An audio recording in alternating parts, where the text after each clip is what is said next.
Pakisabi na napakasakit. Kapag gumagawa ng awit ng pag-ibig, ako ay nasa iyong panulat, panulat, bibig, bibig, mahirap uminom ng mag-isa, lahat ay para sa kanya, wala na siya. Bumalik ka ha, huwag ka nang lumapit sa kanya, mahalin na lang natin ang isa't isa, tama na. Gumawa ng kaligayahan at kasiyahan, tapos na ang lahat, kunin ang tseke ng 40 milyong piso na pamamaalam. Umiiyak na ako ngunit hindi ko mapigilang tumawa, ngayon lang. Ang dalaga ng Beijing Circle na si Liu Ruyan at ako ay naghiwalay ng payapa. Siya at ang kanyang puting liwanag ng buwan ng 12 Fude ay nagkaayos muli, bilang kapalit, natural na kailangan kong umalis ng tahimik. Sino naman ang may problema sa 40 milyon? Ngunit hindi nagtagal pagkatapos ng hiwalayan, bigla niya akong hinabol at hinarang. Diyos ko, wala naman akong ginawa, hindi naman ako nag-date lang. Naghanap lang ng bagong babae, ano ba yon? Hindi. Hikyang, nag-date ka ba? Sa isang high-class na restaurant. Hindi pa dumarating ang aking makakasama sa date, at sa harap ko ay ang may-ari ng restaurant na ito, na aking kaibigan. Chen Zi, nagtataka siyang tumingin sa akin, sino ang makakasama mo? Ang apo ng matandang lolo, ang aking supervisor, pinalitan ko ang yelo sa baso ng whiskey. Nagkunwaring kalmado, bago mamatay ang matanda ay espesyal na sinabi na kong angkop. Kailangang magkita, tumango si Chen Zi, nag-alinlangan ng ilang segundo.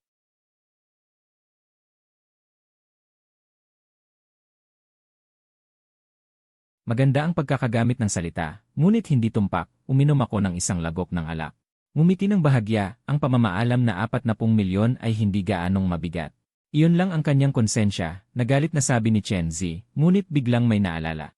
Kakaiba ang ekspresyon, hinawakan ang dulo ng kanyang panulat, hikyang, pasensya na. Ang mga gamit mo sa bahay ni Liu Ruyan, hindi ko nakuha. Medyo natigilan ako. Ano ang ibig sabihin ng hindi nakuha? Pagkatapos ng hiwalayan, umuwi ako agad sa probinsya. Inayos ang libing ng lolo, kahapon lang ako bumalik sa lungsod, ang pag-aayos ng mga gamit. Kinailangan kong ipaubaya kay Chen Zi, dahil nakuha ko na ang pamamaalam, kailangan kong maging magalang. Kailangan kong umalis agad, kailangan ko pang umuwi at mag-update ng video. Inilapat ni Chen Zi ang kanyang dibdib. May takot pa sa kanyang boses, nakakatakot. Kahapon nang pumunta ako para kunin ang mga gamit mo. Si Liu Ruyan ay wala sa opisina, nasa bahay, nakaupo sa sofa. Tinitigan ako ng walang imik, pinagmasdan ako hanggang sa nanginginig ang buong katawan ko. Sa wakas natapos na. Papunta na sana akong umalis gamit ang maleta, bigla siyang nagsabi, maganda ang kamay mo. Sobra na, muntik na akong maiyak. Totoong mga salita iyon na maaaring sabihin ni Liu Ruyan. Ngunit ang bagay na ito, hindi niya magagawa. Sa hiwalayan, napakasaya at marangal naming ginawa. Malinaw ang lahat, bakit bigla niyang pigilan ang aking mga gamit. Tumingin sa akin si Chen Zi, mahinang sabi, tila hindi siya mukhang gusto kang hiwalayan. Umiling ako, hindi iyon posible. Alam ng lahat sa circle. Ang aming relasyon ni Liu Ruyan. Noong panahong iyon, ang puting liwanag ng buwan ni Liu Ruyan, siyang Xiaowei, ay hinabol ang kanyang pangarap. Hindi lamang tinanggihan ang kanyang pag-ibig, kundi umalis ng walang paalam patungong ibang bansa. Si Liu Ruyan ay nalungkot ng mahabang panahon. Wala akong magawa, tahimik lang akong nanatili sa tabi niya, nagbantay sa kanya. Sa totoo lang, wala akong inaasam. Ngunit noong umaga ng Pasko, 4 na taon na ang nakalilipas. Gaya ng dati, binigyan ko si Liu Ruyan ng isang basong tubig na may pulot nang siya ay magising mula sa kalasingan. Bigla siyang tumingin sa akin. Nagsalita, gusto mo ako? Nanalangin ako. Agad na namula ang mukha, umiling at nagpaliwanag, hindi ko naisip. Sumama ka sa akin. 4 na salita, 4 na taon. Pinalitan ko siyang Xiaowei, tapat na sumama kay Liu Ruyan sa loob ng 4 na taon. At sa loob ng 4 na taong ito. Sa tabi niya, wala nang ibang tao maliban sa akin. Pinuri ako ng mga tao sa circle bilang pinakamatagumpay. Ganoon din ang naisip ko, inakala kong magkakaroon kami ng kinabukasan na magkasama. Ngunit bigla, sa mismong araw ng aming ika-4 na anibersaryo, bumalik siyang Xiaowei. Isang pangungusap lamang. Ruyan, miss na kita, hinila si Liu Ruyan patungo sa paliparan. Iniwan akong mag-isa sa villa na pinalamutsyan ng mga lobo para sa proposal, naghintay hanggang hating gabi. Sa wakas, dumating ang 40 milyong piso na kabayaran para sa hiwalayan mula kay Liu Ruyan. Ang puting liwanag ng buwan ay natagpuan muli. Gusto niya akong umalis agad, paano naman siya hindi magnanais na maghiwalay? Nagkibit balikat ako. Nagkunwaring magaan, ngayon, umaasa lang ako na ganito kalaki ang syudad ng 49. Sa buong buhay ko, hindi na siya muling makakasalubong. Sumimangot si Chen Zi, tumango bilang pagsang-ayon. Ang relasyon niyong dalawa ay alam na ng halos lahat sa grupo. Sobrang awkward na magkita muli. Pumikit ang aking mga mata at tumingin sa kabila ng balikat ni Chen Zi. Tumingin sa pintuan ng restoran kung saan papasok si Liu Ruyan. Nang makita siyang bahagyang nagulat, itinaas ang paa at lumakad palapit sa akin. Napabuntong hininga ako. Chenzi, ang iyong bibig ay talagang may salamang ka. Pinili kong makipag-date sa restoran ng asawa ni Chenzi dahil sa 3 dahilan. Una, malapit ito sa aking pangunahing hotpot branch. Pangalawa, malapit ito sa tirahan ng babaeng makikipag-date sa akin. Pangatlo, sina Chenzi at ang kanyang asawa ay nag-umpisa sa wala. Hindi kabilang sa grupo ni Liu Ruyan.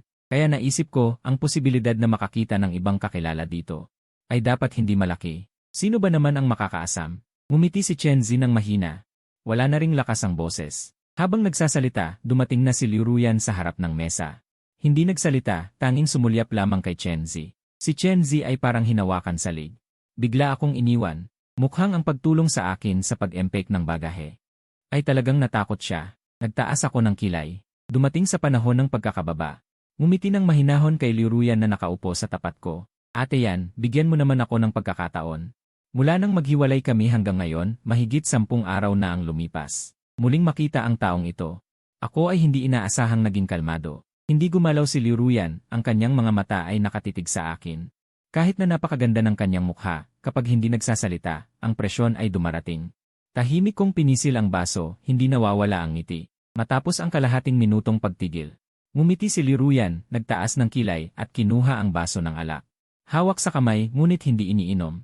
May pag-aaral sa kanyang mga mata. Kailan ka bumalik? Kahapon, ngumiti ako. Dahil may mga tindahan pa akong aalagaan. Hindi ako kayang makipagsabayan sa malaking negosyo ni Ate Yan. Tumango si Liu Ruyan, bumaba ang kanyang tensyon. Dumating ka para kay Chenzi. Natigilan ako, bago pa ako makapagsalita, nakita ko ang isang babaeng nakasuot ng puting fitted shirt. At asul na maong, isang malamig na magandang dalaga, nakatayo sa harap ng mesa. Nagulat na tumingin sa akin at kay Liu Ruyan. Ang kanyang itim na mga mata ay nagdalawang isip. Boses mababa at malalim. Sumagot ako nga. Ikaw si Licia. Tumango si Licia at saka tumingin kay Liu Ruyan. Nauna ba ako? May iba ka pa bang inayos na pakikipagkita? Nang mailabas ang tanong na ito. Biglang nagbago ang mukha ni Liu Ruyan. Pupunta ka sa isang blind date ha? Sa isang blind date. Umiti ako ng bahagya. Saka na kita ihatid, Ate Yan. Lumapit si Liu Ruyan sa akin. Hindi siya lalong dumikit, ngunit hindi rin tumayo. Sa halip, inilipat niya ang tingin kay Licia. Madilim ang kanyang mga mata. Ate Yan, naging mabigat ang boses ko. Muling nagpahiwatig na umalis na siya. Ang paraan ng pagtingin niya sa panauhin ko ay talagang bastos. Bakit ka nagmamadali? Itinaas ni Liu Ruyan ang kilay habang nakatitig sa akin. May anino sa kanyang mga mata na hindi ko maintindihan. Bigla siyang nanguya ng labi at mahinang tumawa. Sa loob ng 4 na taon sa iisang kama. Ang susunod mong babae, tulungan na kita sa pagsusuri, ano sa tingin mo? Pumiglas ang aking mga kamao. Hanggang kailan ba niya ako sasaktan? Huwag mo na munang alalahanin, Ate Yan. Ngumiti ako at itinaas ang tingin kay Liu Ruyan. Nanlamig ang aking puso. Biglang umalinggaw ang isang ringtone, pinunit ang tahimik na sitwasyon. Kumunot ang noo ni Liu Ruyan, kinuha ang kanyang telepono, at saka lumambot ang kanyang ekspresyon. Ruyan, wala ka pa ba? Malinaw na narinig ko ang boses ng isang babae mula sa telepono. Yang Xiaowei. Dumaan ang tingin ni Liu Ruyan sa aking mukha. Medyo lumalim ang kanyang mga mata. Narating ko na. Nasa ibaba lang, may nakasalubong akong kaibigan. Nagkwentuhan lang ng kaunti, tapos na. Aakyat na ako. Kaibigan, nagkwentuhan lang. Ngumiti ako, ngunit pinahirapan ako ng aking mga kuko na tumutusok sa aking palad. Tuloy-tuloy ang sakit hanggang sa puso. Pinatay ni Liu Ruyan ang tawag at mahinahong tumayo. Inayos ang kanyang manggas. Hindi na kita aabalahin. Tiningnan ko siya. Habang inaakyat ang hagdan patungo sa ikalawang palapag, naninikip ang dibdib ko sa sakit. Kinagat ko ang labi ko habang nakatulala. Pero mahinahong umupo si Licia sa tapat ko. Bahagyang nakaarko ang kanyang pinong mga kilay at mumiti siya sa akin. Kaya, yan ay Hikyang, turn ko na ba? Bigla akong napabalik sa realidad. Pumikit ako, pinahid ang luha, medyo nagulat. Si Xia ay gustong magpatuloy. Ngumiti si Licia, sobrang natural ang ekspresyon. Bakit ayaw mong magpatuloy? Una, may paghuhusga ako. Nakikita ko ang sitwasyon. Hindi ko inaakalang si Hikyang ay may kasalanan. Pangalawa, normal ang aking pananaw, hindi ako isa sa mga nagtatampo. Kung may dating kamangmangan, sa wakas, bukod sa blind date. May iba pa akong bagay kay Hikyang na kailangan niyang panagutan. Saglit akong hindi nakareply. Ano ang narinig ko? Nagulat ako tumingin sa kanya. Pananagutan. Ngumiti si Licia, biglang sinabi, may aso ako. Itatala niya. Medyo uminit ang utak ko. Ano? Kinuha ni Licia ang telepono at inilapag sa harap ko. Lumapit ako. Tumingin ako, bigla akong natulala. Iyon ay isang IC video mula sa ilaw ng kalye. Oras, eksaktong gabi ko kasama si Liruyan. Gabi ng breakup. Ang tseke na 40 milyon ay nasa lupa. Yakap ko ang boat ng red wine sa bangketa sa labas ng hotpot shop. Umiiyak na parang aso. Sa tabi ko may totoong aso na nagnanakaw ng kinuha ko sa shop. Nakapak na barbecue. Aso, may ika, bakit ligaw ka pa? Ikaw rin ay iniwan, di ba? Ako rin. Malamig na ito, huwag nang kainin. Kita mo ba ang shop na ito? Akin ito. Bukas sa ganitong oras, pumunta ka. Magkasama tayong nagdurusa. Ako ang magbibigay sa iyo ng masarap na pagkain araw-araw. Sa video, lasing na lasing ako, hinawakan ang kaliwang tenga ng aso, walang tigil na nagsasalita. Sa labas ng video, tinakpan ko ang mukha ko, gusto kong humukay ng butas at pumasok. Ilibing ang sarili. Malinaw na na-record ng sisi. Sino ang mag-akalang kinabukasan ng gabi ay pumunta ako. Nag-antay magdamag sa labas ng hotpot shop. Pero Hikyang, hindi ka dumating. Natigilan ako. Dahil kinabukasan, nakatanggap ako ng tawag na may sakit si Lolo. Bumalik ako sa probinsya. Nilock ni Licia ang phone, lumapit at tumingin sa akin ng dahan-dahan. Matapos mag-isip, sinabi ko pagkatapos ng gabing iyon. Sino ang mag-akalang mararanasan ko ang tunay na kasamaan ng puso ng tao? Hanggang ngayon, malungkot ako sa bahay. Niloko ang isang aso hanggang maging introvert. Ito ay malaking kasalanan. Ako ang bahala, dapat akong manlibre. Tayo ngayon ay bumili ng barbecue, bumili ng pinakamahusay na dog food. Pupunta ako kay Wangkai para humingi ng tawad. Ngumiti si Licia, inilabas ang kanyang WeChat code at inilapag sa harap ko. Malinaw, mababa ang aking sinseridad sa kanya. Mabilis kong inilabas ang telepono. Nag-scan ako ng kanyang ire. Nakita ko ang kanyang profile picture na isang cute na golden retriever. Tinakpan ko ang mukha. Misha, huwag kang mag-alala. Siguradong pananagutan ko ito. Ngumiti muli si Licia, walang sagot. Tara na. Sumunod ako agad. Pero nang lumakad ako ng isang hakbang, biglang bumalot ang lamig na parang may madilim na tumitingin. Huminto ang aking hakbang. Hinawakan ko ang dibdib ko, itinaas ang ulo, tumingin sa hagdan ng ikalawang palapag. Nakatayo doon si Liruyan. Mabigat ang tingin sa akin. Sa likod niya ay ilang binibining may paghamak sa akin. At sa tabi niya ay nakatayo si Yang Xiaowei na nakasuot ng high-end suit. Naroon silang lahat. Kumunot ang noo ko, tumingin kay Chenzi sa tabi. Si Chenzi na sumiksik sa crowd. Namutla rin siya, mabilis na umiling sa akin. Bukas ang bibig niya. Hindi ko alam. At nang makita ako ni Yang Xiaowei, lumiwanag ang kanyang mga mata para bang hindi niya alam na ako at si Liruyan ay nagkasama ng 4 na taon. Sobrang bait ng pakikitungo. Hikyang, nandito ka rin? Tagal na kitang hindi nakita. Umiti ako at tumango. Xiaowei, kumusta ka na? Itinuro ni Yang Xiaowei ang mga tao sa likod. Masaya at walang magawa ang ekspresyon. Kagagaling ko lang sa ibang bansa. Lahat sila ay nag-ayos para sa akin dito. Nag-set up ako ng welcome party, tapos mamaya dadaanan ko yung paborito kong computer. Sabay sabi, tumingin kay Liruyan, puno ng tamis ang ngiti. Si Ruyan kasi talagang gusto sa lansangang ito. Magbukas ka ng hotpot restaurant para sa akin. Naalala ko si Hikyang, ikaw din naman ay gumagawa ng hotpot, di ba? Magiging magkasama tayo sa industriya, sumama ka na rin para magpayo, babalik din siya para gumawa ng hotpot. Bigla akong hindi tumingin kay Liruyan, ang kompetisyon sa industriya ay normal kung ibang tao. Hindi naman ako mag-iisip ng ganon pero si Yang Xiaowei, ang pamilya niya ay may bilyon-bilyong imperyo ng alahas. Bakit pa siya magbubukas ng hotpot restaurant? Noon, ang pamilya ko ay isa sa mga mayayamang pamilya ng Golden Circle. Pero maaga at bigla ang namatay ang mga magulang ko, ako naman. Wala akong alam noon, ang mga ari-arian ng pamilya ay pinaghati-hati ng mga shareholders, di ba?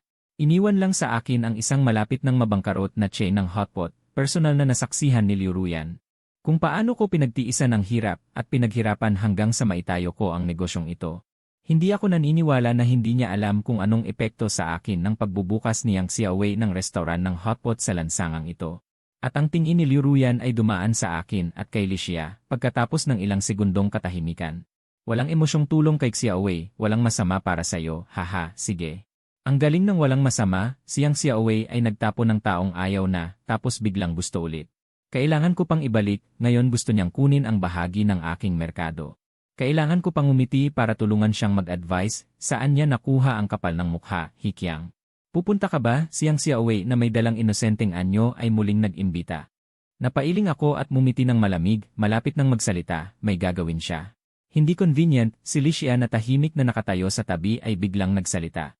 Nakakagulat, lahat ay nagtatakang tumingin sa kanya, pero hindi nagbago ang kanyang ekspresyon. Medyo nakakurba ang mga pinong kilay at mata, umiti kay Liruyan, pupunta siya sa bahay ko.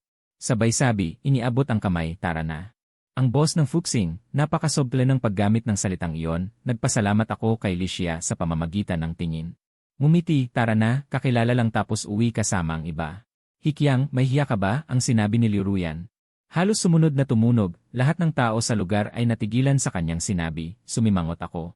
Nag-alab ang galit sa dibdib, ang kasalukuyan kong partner ay nag-aalaga sa dating partner, may hiya ka ba? Alagaan mo ang fiancé mo na magbukas ng hotpot para sa akin, bakit mo pakikialaman kung saan ako pupunta? Itama mo na lang ang bisyo mo sa sigarilyo. Hindi inaasahan, si Licia na nasa pintuan na ay lumingon, ngumiti kay Liruyan. Medyo nagtaas ng kilay, ako at si Hikyang, hindi naman kakilala lang. Kaya, ate yan, huwag kang mag-alala, biglang tumigil ang ekspresyon ni Liruyan. Kumurap ako, lumingon at sumunod kay Licia, ang mga salitang iyon ay kakaiba. Pero sa sinabi niya, walang mali, anyway, si Wangkai ay talagang nasaktan ko ng husto. Isang asong bata pa, nakahiga sa balkonahe, parang matandang aso ang dating. Wangkai, mali ako, talagang mali ako. Binilhan kita ng mamahaling dog food, subukan mo lang kumain, agad akong lumuhod sa sahig. Hawak ang bowl ng dog food, taos pusong kumanta kay Wangkai, si Licia ay nakaupo sa sopa. Tahimik na nanonood, pakiramdam ko tinatawanan niya ako, pero pagtingin ko sa kanya. Hindi naman siya nakangiti hanggang sa pumayag si Wangkai na yakapin at makipaglaro sa akin. Madilim na ang labas, mula sa kusina ay lumutang ang amoy ng pagkain na nagpabulunan sa aking tiyan. Si Licia ay nakatayo sa tabi ng hapag, tinanguan ako, kain na tayo. Ngumiti ako ng bahagya, malapit nang tumayo, ngunit biglang nagring ang telepono sa bulsa. Muntik ko nang mabitawan si Wangkai, hindi ko na tiningnan kung sino ang tumatawag. Diretso kong sinagot, hello, ang gamit mo ay nasa akin pa. Kunin mo ngayon, medyo nagulat ako, tiningnan ko pa ang screen ng telepono para kumpirmahin. Si Liruyan ay nagpakuha ng gamit sa gabi, sobrang gabi na, bukas na lang ako magpapakuha. Biglang tumigil ang kabilang linya, may mahinang hikbi na maririnig, tapos ang malamig na boses ni Liruyan. Kailangan ngayon, hindi ko maintindihan, huminga ako ng malalim, ate yan, itapon mo na lang. Ang dahilan kung bakit ako nagpupumilit na kunin ang mga bagahe, ay dahil maraming bagay ang pinili ko kasama si Lolo. Ngunit kung dahil dito ay magkakaroon pa ako ng koneksyon kay Liruyan, mas gugustuhin ko na lang na hindi nakunin ang mga ito. Tao, kapag namatay, lahat ay wala na. Buhay si Lolo. Ginawa ko na ang aking tungkulin bilang apo, walang pagsisisi. Gusto ko na lang ibaba ang tawag. Ngunit biglang naramdaman ko ang masakit na kirot sa aking tuhod, hindi ko napigilan ang sumirit. Lumapit si Licia at inalalayan ang braso ko. Sabi ko sa'yo magpalit ka ng posisyon, tingnan mo ang tuhod mo namumula na. Wala akong magawa. Hindi ko inaasahan na magtatagal ito. Bumagsak ang pinto. Sabay na narinig ang paghampas sa pinto mula sa telepono at sa labas ng pinto. Sa gitna ng pagkagulat at pagkatigilan, narinig ko ang paggangalit ni Liruyan na sumigaw, Hikyang, lalabas ka ba ng kusa? O babaliin ko ang pinto at hihilahin ka palabas. Nagulat ako at nanlaki ang mata. Nasa pintuan pala si Liruyan. Sa telepono, malamig pa rin ang boses niya. 3-2 na milipit ang kamao. Huminga ako ng malalim, pinigilan ang galit. Lalabas ako. Si Liruyan na baliw ay kayang gawin ang pagbasag ng pinto. Ngunit hindi ako ang nagbukas ng pinto. Si Licia ang nagbukas. Inilagay niya ako sa likuran niya at mahinahon na hinarap si Liruyan sa labas. May kailangan ka ba, ate yan? Lubhang madilim ang ekspresyon ni Liruyan, ngunit hindi niya pinansin si Licia. Ang kanyang mga mata na puno ng galit ay nakatitig sa akin. May oras kang magtagal dito ng 5 oras, pero walang oras para kunin ang sarili mong mga gamit. Wala akong masabi. Wala na bang bukas si ate yan? 6 away ay mananatili sa akin ngayong gabi. Hindi naman nagalit si Liruyan. Tinitigan niya ako at mahinahong nagsalita. Natatakot ako na makita niya ang mga gamit mo at hindi siya komportable. Bukod pa rito, natatakot din ako na isisi mo sa akin pagkatapos na sinasabi kong inagaw ko ang mga gamit mo at hindi kita iniwan. Kunin mo mismo ang mga ito. Isang piraso ng tapang, ang kuko ay sumasakit sa palad. Ang sugat sa puso ay tahimik na napunit, umaagos ang dugo. Hindi ko namamalayan na pinisil ko ang hawakan ng pinto. Napangiti akong mapanuya. Sige, kukunin ko na ngayon. Ito ang unang pagkakataon na sumakay ako sa kotse ni Liruyan, ngunit ayaw kong magsalita sa kanya. Ipinatong ko ang ulo sa upuan sa likuran, pinikit ang mga mata upang magpahinga. Tiningnan ko siya. Sa hindi inaasahan, si Liruyan ang unang nagsalita. Hindi ko pa rin binubuksan ang mata. Sa salamin ng rear view, nagtagpo ang aming mga mata na malalim. Tumigil ako ng 3 segundo. Tumango ako. Maganda naman. Maganda? Sa loob ng mahigit 10 araw na ito, mukhang masaya ka nga. Akala ko. Itinaas ko ang tingin. Bakit? Wala. Ngumiti si Liruyan at ibinalik ang tingin sa daan. Ang lahat ng gamit ay inayos ni Chen Zi para sa akin. 2 malaking maleta ang nakalagay sa tabi ng hapag sa sala. Umupo si Liruyan sa mesa. Kinuha niya ang tasa, mahinahong uminom ng tubig at tumingin sa akin. Hindi siya nagsalita at wala rin akong balak magsalita ng walang kabuluhan. Sa lugar na ito na pamilyar ngunit banyaga. Kahit 1 minuto pa ay masakit sa puso ko. Iniabot ko ang kamay at hinawakan ang handle ng maleta. Tatalikod na ako para umalis, ngunit biglang hinawakan ang aking pulso. Nasaktan ako, kumunot ang noo ko. Namula ang mukha ko. Dati hindi ba mahal na mahal mo ako? Itinaas ni Liruyan ang ulo. Tumingin siya sa aking mga mata, inabot ang buttons at hinila ito. Sabay. Sa wakas ay sinira ang kanyang peking kapayapaan. Sa loob lamang ng 10 araw, nakalimutan mo na ako at naging banayad na parang hangin. Magsisimula muli sa iba. Naniniwala ka ba sa sarili mo? Nag-alab ang galit. Si Liruyan ay maingat na pinag-uusapan ang aking pagmamahal na hindi ko kayang bitawan, higit pa sa araw ng hiwalayan nang kunin ko ang pera. Lalo akong napahiya. Dahil ba mahal ko siya, kailangan kong mainsulto ng ganito. Bigla kong inalis ang kamay niya. Ang aking mga mata ay malamig at wasak. Kung nakalimutan na kita o hindi. Mahalaga ba? Ang mahalaga, ginawa ko ang dapat gawin ng isang karapat-dapat na ex. Ang dapat ay tumanggi sa panliligalig. Pero ikaw, Ate Yan, ano itong ginagawa mo ngayon? Unang beses kong narinig na pagkatapos ng hiwalayan ay may after-sale service ka. Hindi naman siguro, natigilan ako. Bigla mong na-realize na medyo namimiss mo ako. Si Liruyan ay nakatitig pa rin sa akin, ang kanyang mga mata ay may kakaibang damdamin. Pagkatapos ng 3 segundong katahimikan, bigla siyang nagsalita. Paano kung sabihin kong, napahawak ng mahigpit, nanigas, paos ang boses, hikyang. Kung ito ay isa sa iyong mga taktika, binabati kita, nanalo ka. Bumalik ka na, ipagpatuloy mo ang pagsama sa akin, wika niya. Bahagyang dumampi ang kanyang kamay sa aking leg, magnetiko ang boses, nitong mga nakaraang araw. Hindi mo ba ako na-miss? Ako naman, na-miss kita. Yung pag-ibig, hindi ko na nga maisip. Ang gusto ko lang malaman, noong sinabi iyon ni Liruyan, siyang Xiaowei, isang malaking buhay na tao. Nakatayo pa ba roon? Sobrang dami ng impormasyon, nagulat ako at hindi man lang makagalaw. Hindi, ano ang gagawin kayang Xiaowei? Pumikit si Liruyan, tiyak ang tono, maghahanap ako ng bahay para sa'yo. Hindi niya alam, isang malakas na sampal ang sumunod na dumapo sa mukha ni Liruyan. Ang aking katawan ay nanginginig dahil sa galit. Gaano ba ako nagmahal sa kanya noon para bigyan siya ng ganyang kumpiyansa? Hikyang, ngunit hindi na kumilos si Liruyan. Tinitigan ako, may pang-insulto sa boses, sa paglalaro ng taktika, dapat may hangganan. Ako ang mag-aalaga sa'yo, isang pagkakataon lang ito. Ngayong araw, kung lalabas ka ng pintong ito, huwag mo nang asahan na makabalik. Mahigpit ang pagkakahawak ko sa maleta, lumingon ako at tumitig sa madilim na mukha ni Liruyan. Isang malamig na tawa, yakapin mo siyang Xiaowei at magsama kayo. Sa buhay na ito, magkita tayong muli. Sa krematorium lamang. Pagkatapos ng araw na yon, hindi ko na nakita si Liruyan. Ngunit ang hotpot restaurant niyang Xiaowei, Yanking Pot, ay buong ganda ng nagbukas. Maingat ang pagpili ng lokasyon, isang kalye lang ang pagitan. Bago buksan ang tindahan. 70% off promo, isang buong buwan, nagsusunog ng pera para sa ingay. Ang lahat ng hotpot restaurant sa kalye ay halos hindi na mabuhay dahil sa kanya. Ako naman, okay lang. Kasi mayroon pa akong 40 milyon sa kamay, binabato ang pera para sumabay, hindi masyadong malaki ang lugi. Ngunit kahit ganoon, nakuha pa rin niya ang 30% ng aking mga customer. Ay, walang magawa, malaki ang kanyang pamilya at negosyo, araw-araw nagsusunog ng pera. Ano magagawa ko? Ang pera ko, hindi ko alam kung gaano katagal tatagal. Nakatungo ako sa gilid ng kalsada sa harap ng tindahan, hinimas ko ang ulo ni Wang Kai, tiningnan ang kanyang umiikot na mga mata. Nagtski ako, dahan-dahang hinila ang kanyang tainga, at itinuro ang papel ng daloy ng pera. Halika, Wang Kai, suriin mo para sa akin. Sabihin mo, bukod sa presyo at lasa, ano pa ang paraan para yumaman? Uy! Biglang nag-excite si Wang Kai, tumahol ng 2 beses sa dulo ng kalye. Naguguluhan akong lumapit. Nakita ko si Licia na nakasuot ng panglibro, naglalakad papalapit.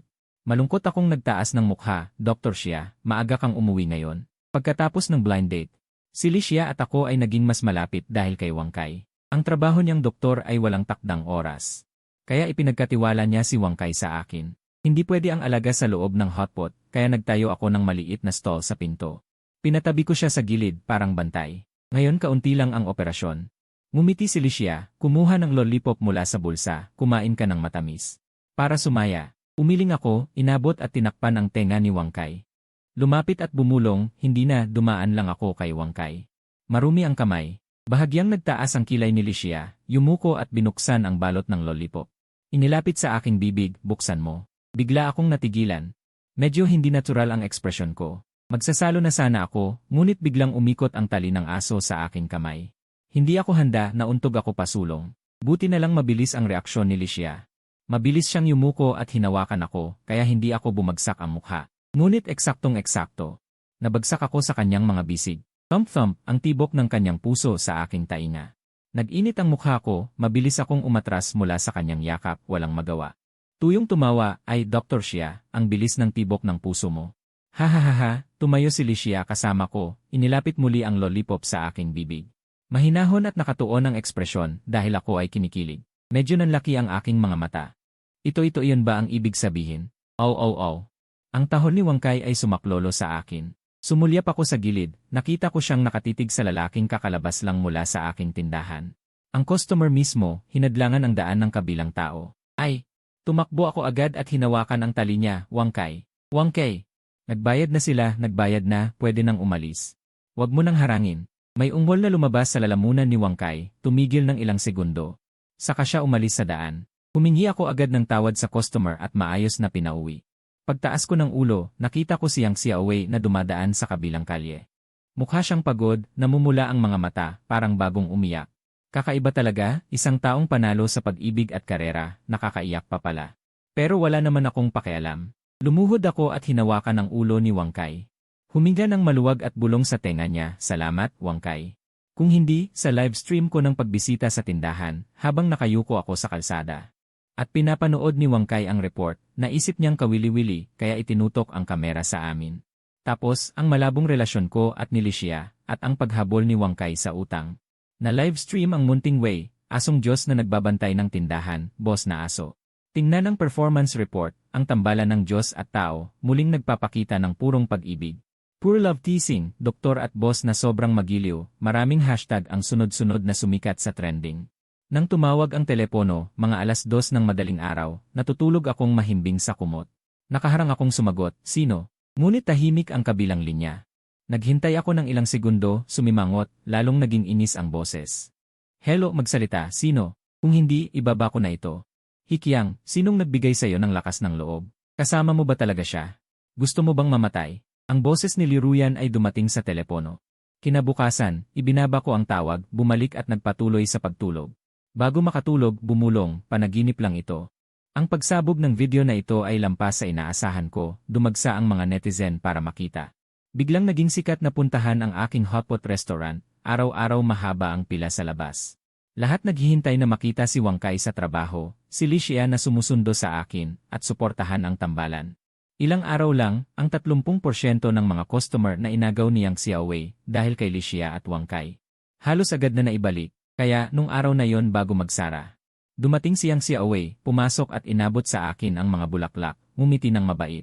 Congratulations, Hikeng. Pinakuha ko sa katulong ang mga bulaklak, lumapit at mumiti. Diretso sa punto, Xiaowei, may kailangan ka ba? Sarado na ang tindahan, gusto ko nang paalisin siya, ayoko siyang paupuin. Bumagsak ang ngiti niyang Xiaowei, hindi na nagpanggap na mabait, mataray at malamig ang tingin sa akin. Hikyang, magbigay ka ng presyo. Nagulat ako. Bibilhin mo ang tindahan ko. Hindi lang, mataman akong tiningnan niyang Xiaowei. At ikaw, tuluyang mawala sa lungsod na ito. Pinagpag ko ang kamay sa katulong, sinabing sarado na. Tapos mahinang tumawa, Xiaowei, anong sinasabi mo? Ang laki ng Beijing. Kung hindi niyo ako hahanapin, sa tingin ko, hindi na tayo magkikita habang buhay. Umisi siyang Xiaowei, may pagmamataas at paghamak sa mga mata, Hikyang. Huwag mong isipin na kapag sumama ka kay Licia, makakapasok ka sa mundo ng mayayaman ang tindahan mong sira-sira. Ano ba ang background ng pamilya Li? Hindi mo ba alam? Kahit na may ate si Licia na sumasalo. Hindi na kailangan magmana ng negosyo, hindi ka naman tatanggapin ng pamilya nila bilang may-ari ng hotpot restaurant, di ba? Kaya payo ko sa'yo, huwag kang magpakamatigas.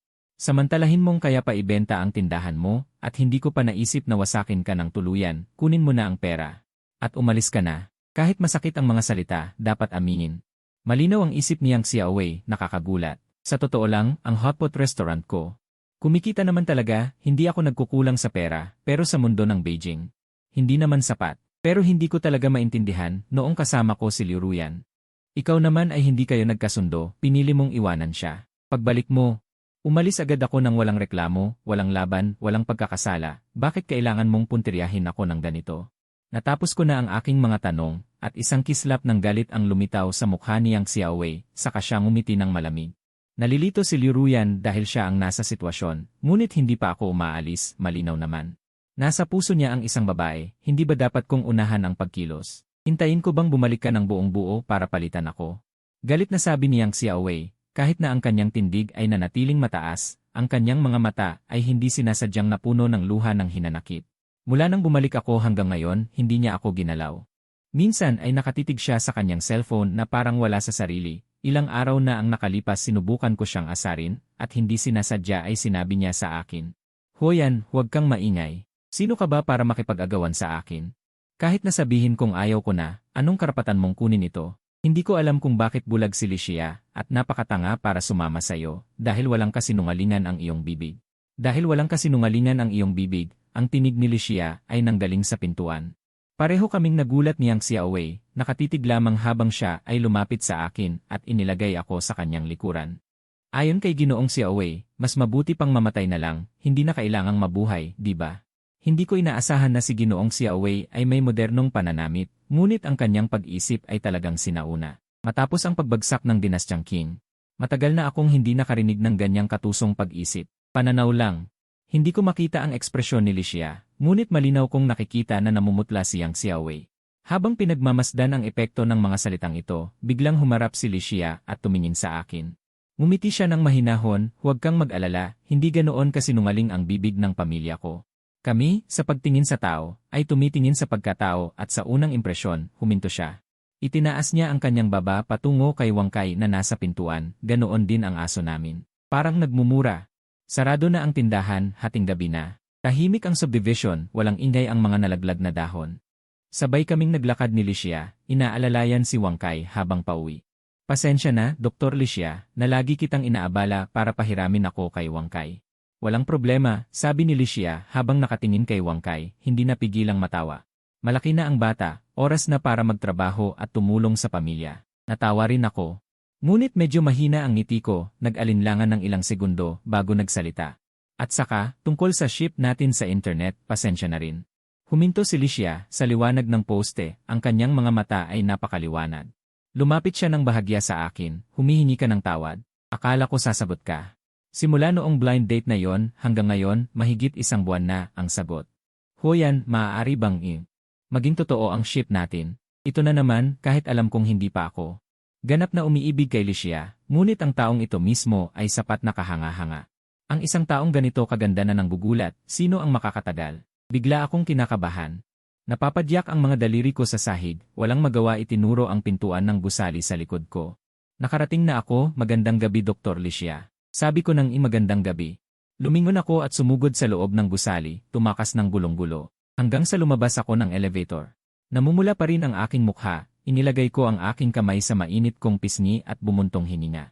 Sinisi ko ang sarili ko sa isip, Hoyan, ilang taon ka na? Hindi ka pa ba nakakita ng magandang babae? O hindi ka pa ba nagkairog? Isang pag-amin lang, ano ang kinakabaduhan mo? Pinatpat ang aking pisngi, lumapit ako sa pintuan, ngunit bigla akong napatigagal. Sa anino ng isang tao sa harap ng aking pintuan, na nanginig ang buong katawan ko. Ito pala ay si Liu Ruyan, na hindi ko nakita sa loob ng mahigit 1 buwan. Mukhang masaya ka naman sa mga nakaraang araw. Malamig ang mukha ni Liu Ruyan, lumakad siya palapit sa akin. Ang ingay ng kanyang mataas na takong sa sahig. Sa tahimik na gabi ay talagang malakas. Hindi sinasadya.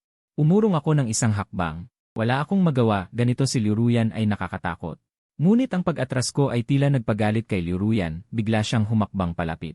At hinablot ang aking pulso. Sino ang nagpapahintulot sa iyo na umiwas sa akin? Mariin akong itinulak. Sa pader sa tabi, isang halik na puno ng galit, may halong amoy ng alak. Pinilit kong itulak siya, naguguluhan, bitawan mo ako. Isang malakas na sampal ang tumama sa mukha ni Liu Ruyan, na tanging napaikot ang kanyang ulo. Sa isang tabi, ginamit ni Liu Ruyan ang dulo ng kanyang dila, inayos ang kanyang pisngi. Nakakatakot ang tawa mo. Totoo bang kasama mo siya? Kumunot ang noo ko, hindi ako nagsalita. Bago ka pa makapagsalita, kung sasabihin mong, papatayin kita.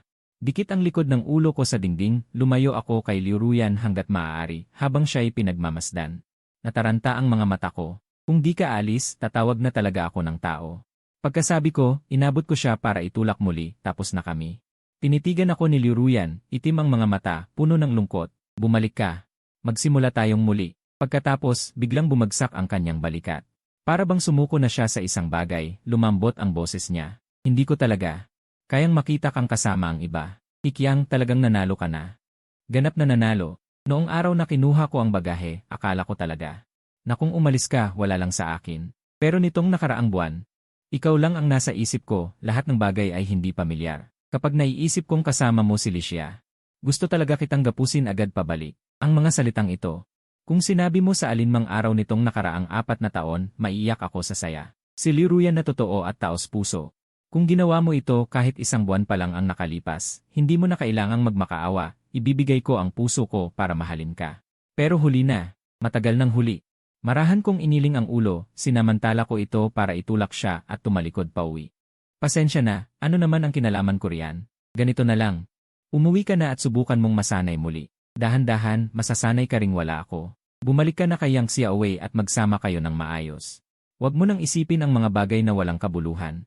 Nagbukas ang lock ng pinto sa pamamagitan ng fingerprint, may mahinang tunog. Dahan-dahan kong binuksan ang pinto, ngunit mula sa likod ko ay may nagmamadaling tinig. Makikipaghiwalay ako sa kanya. Tama na, di ba? Nanlaki ang mga mata ko, hindi makapaniwala sa isang iglap.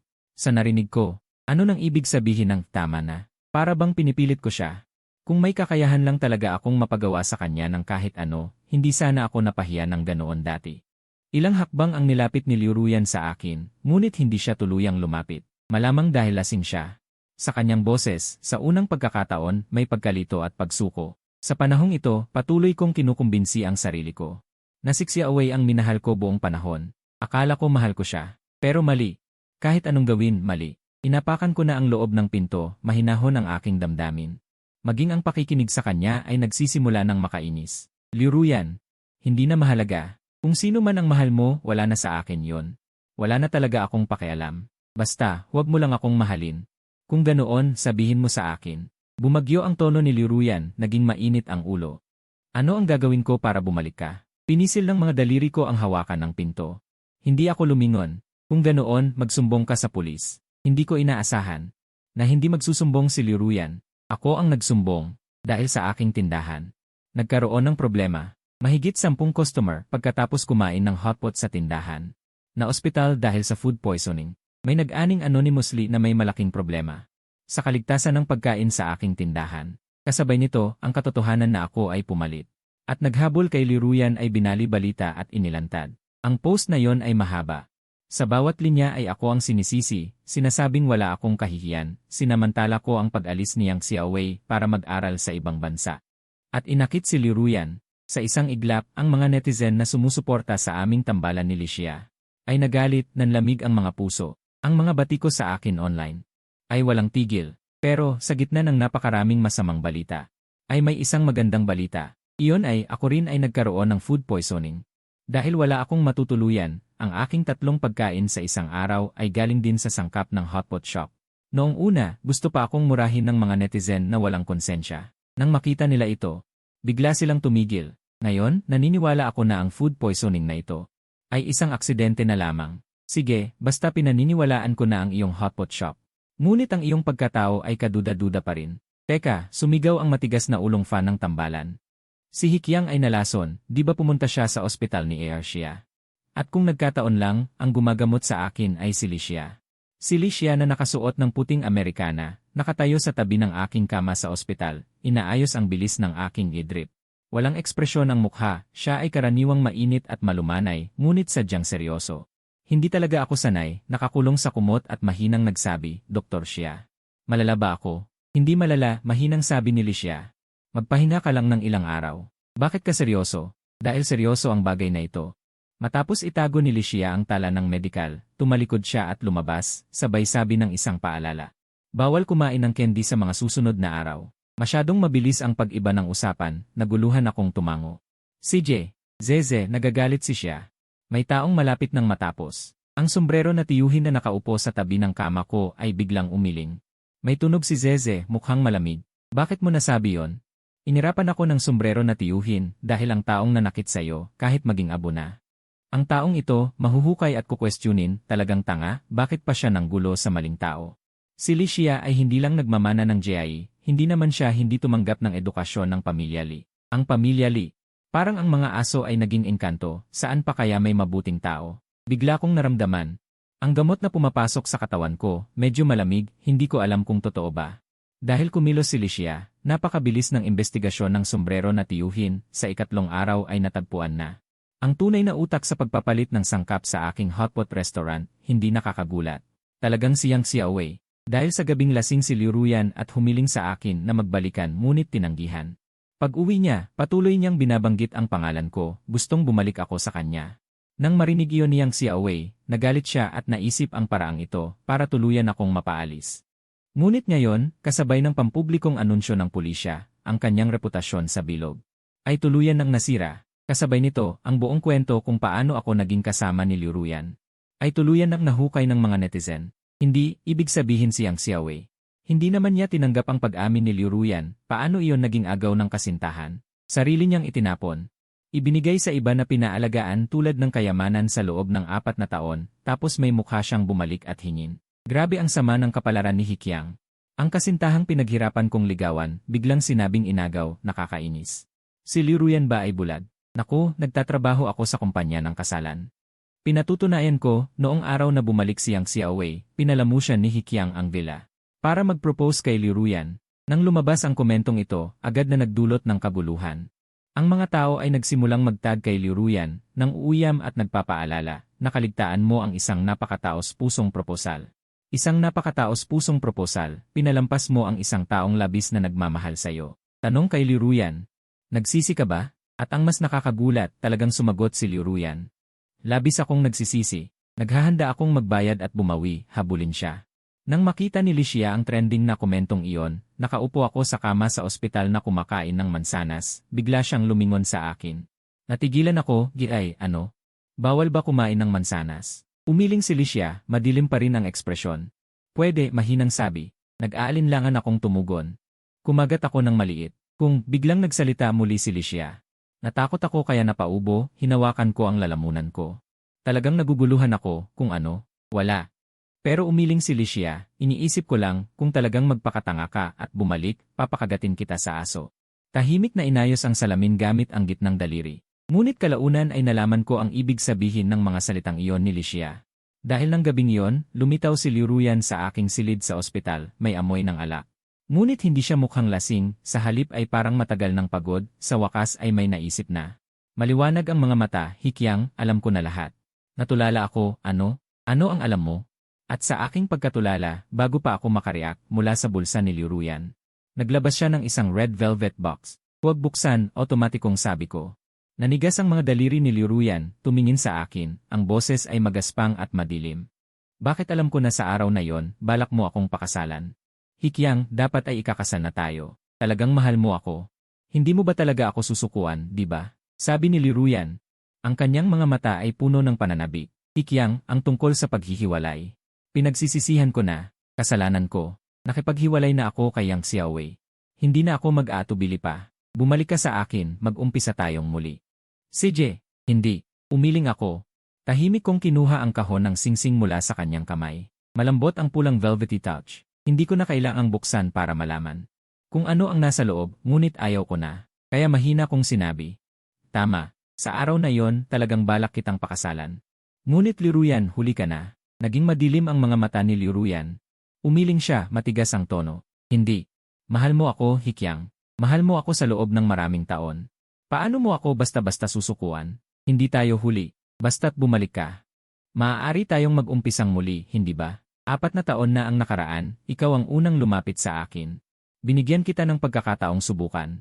Ngayon, maaari mo rin ba akong bigyan ng pagkakataong mabawi ka? Nagkatinginan ang mga mata. Ang tigas at pagmamahal sa mga mata ni Liu Ruyan ay napakalinaw. Parang bigla akong nakaramdam ng isang hindi mapagkakamalang katiyakan. Sa pagkakataong ito, talagang hindi na niya ako susukuan. Nanginginig ang aking mga mata, malapit nang magsalita. Ngunit sa gilid ng aking paningin, nakita ko ang anino ng isang tao at isang aso na dumaan sa pintuan. CJ, bibigyan kita ng pagkakataon. Umiti ako at tumango. Pagkatapos, sa ilalim ng masayang tingin ni Liuruyan, itinaas ko ang kamay at ang kahon ng singsing na brilyante. Inihagis ko sa labas ng bintana. Hanapin mo ang singsing na ito at mag-umpisa tayong muli. Nanginginig ang mga mata ni Liuruyan, tinitigan ako at seryosong tumango. CJ, sa araw ng paglabas mula sa ospital, dumating si Licia kasama si Wang Kai. Nakatayo ako sa bintana ng silid, tahimik na pinapanood si Liuruyan na naghahanap sa hardin. Pagkatapos ng ilang araw na paghahanap, natagpuan niya ang kahon ng singsing, ngunit ang singsing sa loob ay hindi niya natagpuan. Hindi malaman kung nawala o may kumuha. Kung nahanap niya ito, talaga bang makikipagbalikan ka? Hindi alam ni Licia.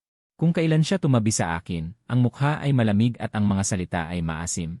Sa tabi ng kaliwang binti ay nakaupo si Wang Kai, na tila handang manlaban, para bang sa susunod na sandali kung sasabihin ko na kakagatin niya ako. Hindi ko napigilan ang ngiti. Siyempre, biglang naging itim ang mukha ni Licia. Umiti ako sa kanya ng palihim. Inabot ko ang aking kamay sa bulsa at kumuha ng isang kumikinang na singsing na brilyante. Tumango ako. Pagkatapos ng ilang segundong pag-aatubili, hindi niya napigilan at pabulong na tinanong ako. Dahil ayaw niyang sumuko, kailangan kong gamitin ang sarili kong paraan upang malutas ang problema. Dapat din niyang maranasan ang pagsisikap ko noon na malapit nang makita ang liwanag ng bukang liwayway. Ngunit sa huli ay matinding pagkadismaya. Ang aking katapatan ay minsan kong ibinigay sa kanya. Tinanggap niya ito ngunit hindi pinahalagahan, itinapon at tinapakan pa. Bakit kung alam niyang mali siya? Dapat ba akong magpatawad? Niray, umiling si Licia na may pagtsk.